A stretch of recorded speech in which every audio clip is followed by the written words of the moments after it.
Okay, these are 5 things that people do not want to talk about when they talk about Amazon FBA. These are the things when you're talking to coaches or when you're talking to other sellers that are trying to teach you or sell you anything. These are the things that they may want to shy away from because they know that it's going to scare away the newbies to Amazon FBA. It's those people that if they feel like there's any sort of barrier to entry, immediately they're uninterested or their determination goes away. But those people were never going to succeed in Amazon FBA anyways, because if you know anything about business, particularly with e-commerce businesses, there is an insane amount of roadblocks that you have to get over in order to see any type of success with any e-commerce business model, with any business model in the world for that matter. So with that in mind, let's talk about the 5 things that I believe people try to avoid when talking about Amazon FBA to help you decide if these are things that you're willing to try to get better at and to overcome in order to see your business succeed, or am I doing you a favor by pointing these out to let you know that this business is not for you? Let's go ahead with number 1, the always infamous Amazon FBA fees. Nobody wants to talk about the fees,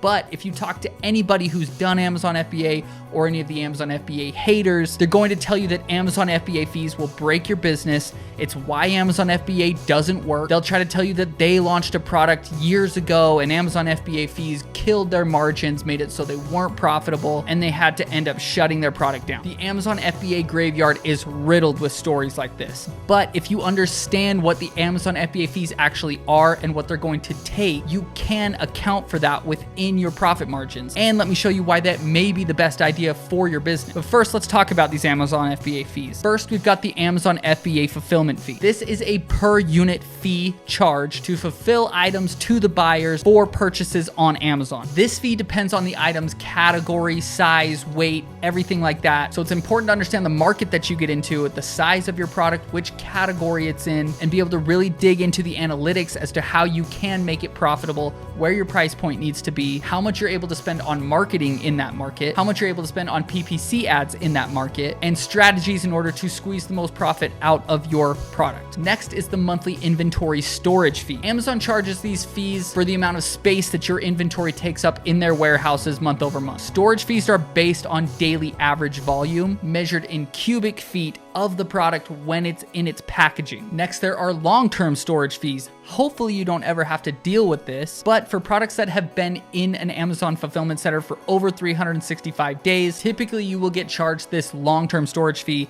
in addition to the monthly inventory storage fee. So you got to make sure that your product is able to be sold through, because if it's not, you may incur some more of these storage fees, which could really hurt your margins. Now, there are ways to get around this. You can pull inventory from Amazon, keep it at your house, put it at your own warehouse to not incur these storage fees, but that's a whole different video, whole different subject. We can talk about that later. Ideally, just sell through your inventory. And the last one is disposal order fees. These are just simply fees that Amazon charges you when you ask them to dispose of old inventory that you can't get rid of. You don't want to deal with it. I've done this before. I've had a product, doesn't work. I know it's not going to sell through. I don't want to incur these long-term storage fees. I just want them gone. The product's dead. I'm not doing anything with it.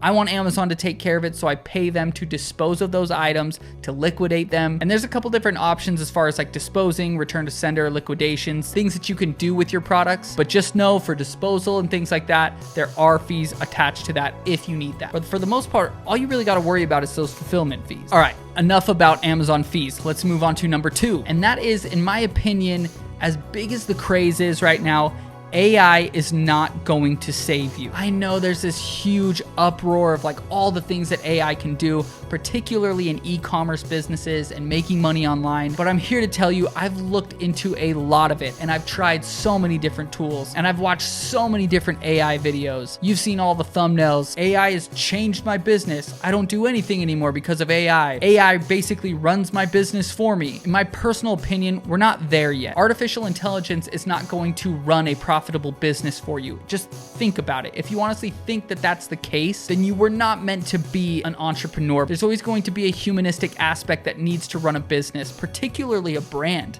People want to be able to identify with it. AI as it stands right now can come across oftentimes as a little stale when it comes to giving something an actual brand voice. Customers are smarter than ever. They know AI's out there. They know the tools. They know ChatGPT. And people, in my opinion, are starting to get pretty keen to when something is authentic or when it is generated by AI, for the most part. So let's talk about a couple things that AI is actually good for, because I do believe in it. I do use it. And then let's talk about a couple things that I think you should avoid doing with AI. First is product listing copy. As I mentioned, the tool ChatGPT is a lifesaver. It is a superhero tool for anybody that needs to write copy for product listings, for ads, things that just need a placeholder with text. It's also really good for packing in keywords into product description and to back-end product listings. ChatGPT is really, really good for something like that. It has saved me hours of coming up with bodies of text about my products and then trying to mix in all the keywords that I need to have in order to rank. It's a lifesaver. Another thing that AI can be good for is product research. There are a lot of tools coming out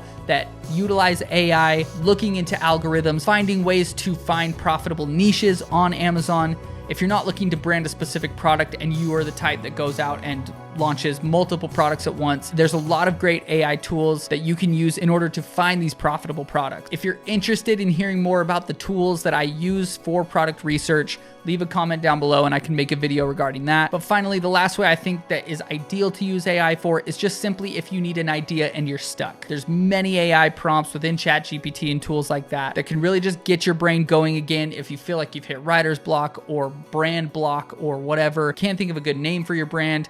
If you need help or some direction in branding, I feel like it can give you a step in the right direction, but ultimately you're gonna need to take it the rest of the way yourself. Now let's quickly mention some things that you should never use AI for, at least right now. And that is first and foremost branding. Nobody should know your customer like you do. Nobody will be able to give your brand a voice like you do. So don't leave that to artificial intelligence. Do that yourself. It'll come across more authentic and you'll see more success directly connecting with a customer that way. Second is customer interaction. Now there are, I know, so many ways to just send out quick, like text marketing, email marketing, auto responses, things like that. Those are great. That's not what I'm talking about. I'm talking about any genuine interaction that you do have with customers, whether that's through brand messaging, whether that's through like the thank you card insert, in videos, in photos, in infographics, things like that. Don't leave that up to AI. Put a little bit of heart and soul into that, and I promise you it will pay off. And the third and final one is impersonating you.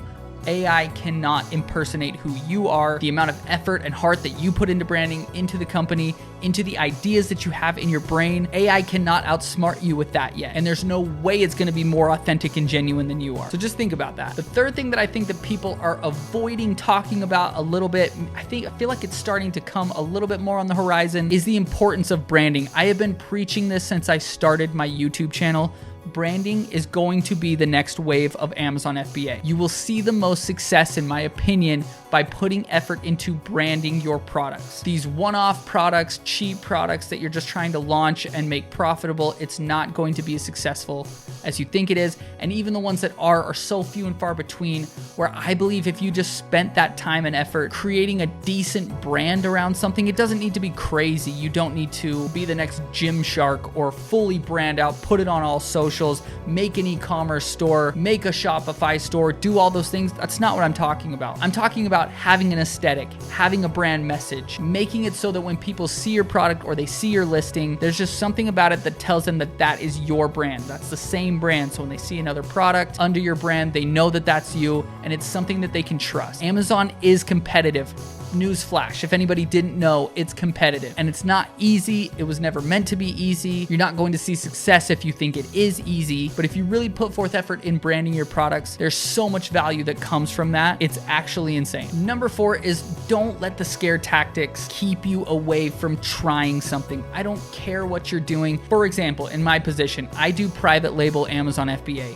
Do you know how many times I've had somebody tell me, either through a YouTube video, an Instagram ad, a YouTube ad, or in person, that Amazon FBA is dead, it doesn't work anymore, but instead you should try Amazon wholesale, or you should try email marketing, or you should try a social media marketing agency. Drop shipping, there's a new way to drop ship on TikTok, use TikTok Shop. There are so many things, and here's the secret to all of it.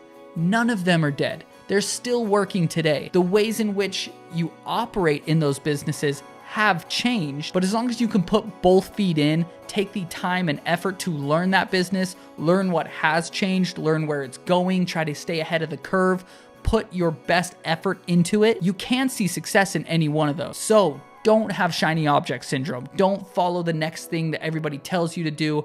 Pick something that you're passionate about and follow through with that thing. And number 5, you may have guessed it because of who I am, if you've seen this channel before, but it is to outsource your PPC. That is one thing, if you know my story about my agency, how it came to be, that is one thing that I cannot preach enough. If you're not a paid advertising expert, and I'd be willing to bet that most of you are not, consider outsourcing your PPC to professional PPC specialists. Just try it. Trust me, it's insane the amount of value that you get by doing that. There is so much time saved. There is so much initial cost saved. There is so much ad spend waste saved. Trust me, it's worth at least trying. I was a little bit skeptical as well. I'd heard a lot about agencies that manage PPC ads before, but when I used Seller 360 for the first time and I saw my ads turn immediately profitable, almost as if they had flipped a switch on them, it was eye-opening to me to have a team utilizing AI and analytics, getting data from that, and then having actual people, actual ad specialists creating ad campaigns for me, optimizing them every day, being in touch with me day after day about how my campaigns are doing,